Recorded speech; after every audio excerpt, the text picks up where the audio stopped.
Il y a beaucoup de financements qui sont donnés dans ce pays et dans d'autres pays pour faire ce travail que nous sommes en train de faire ici. Mais quand nous voyons les résultats qui sont obtenus, c'est vraiment discutable et c'est très mitigé. C'est vrai que pour faire ce travail, on a eu quelques appuis, mais c'est insignifiant par rapport à ce qui est donné ailleurs.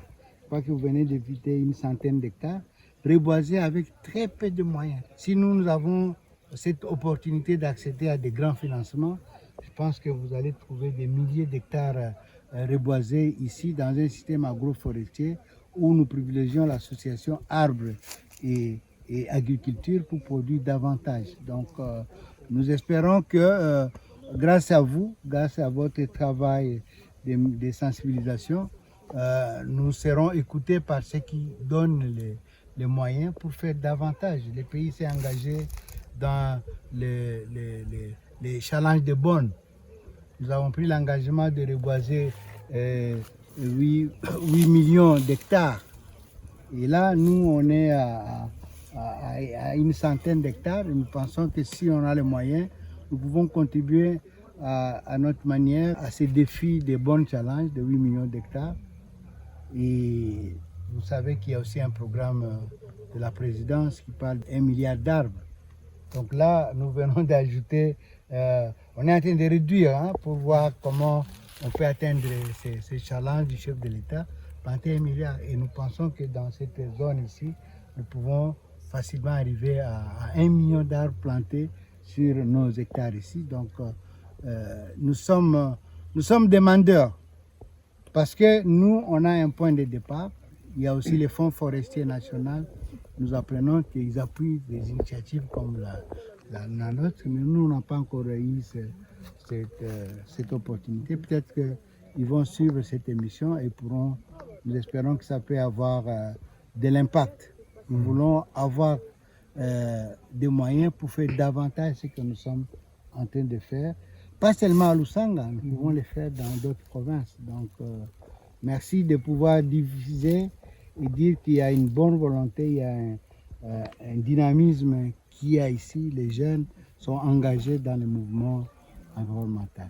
On sera à la 30e édition de la COP. Ouais. 30 éditions de la COP, mais est-ce qu'il faut continuer à espérer sur ces rendez-vous?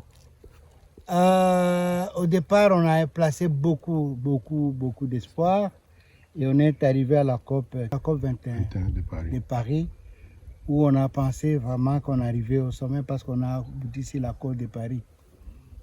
Nous avons applaudi. Moi, personnellement, j'étais dans la salle lorsqu'on a signé cet accord. Et donc, beaucoup d'années plus tard, qu'est-ce que ça donne?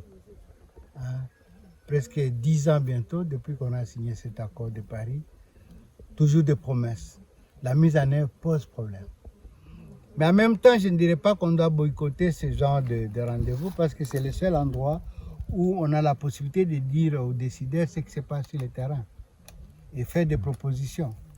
Et on espère qu'un jour, parce que l'homme écoute seulement le langage du fou, comme la nature commence à fouetter l'homme, parce que ce qu'on vit par rapport au changement climatique va nous interpeller.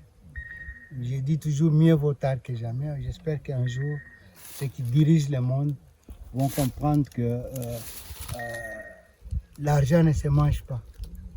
Ils mettent en avant les pétrodollars, ils mettent en avant les développements économiques qui ne tiennent pas compte des normes de la nature. Et lorsque vous ne respectez pas les lois de la nature, vous allez les payer cash tôt ou tard. Et là, on commence à les sentir avec des perturbations du changement climatique, l'impact sur les saisons. On espère que vraiment, et les rapports des GIEC, c'est quand même des scientifiques, des renommés qui lancent des alertes. C'est chaque année. Je suis certain que 2025 va être l'année la plus chaude par rapport à 2024, 2026 et ainsi de suite.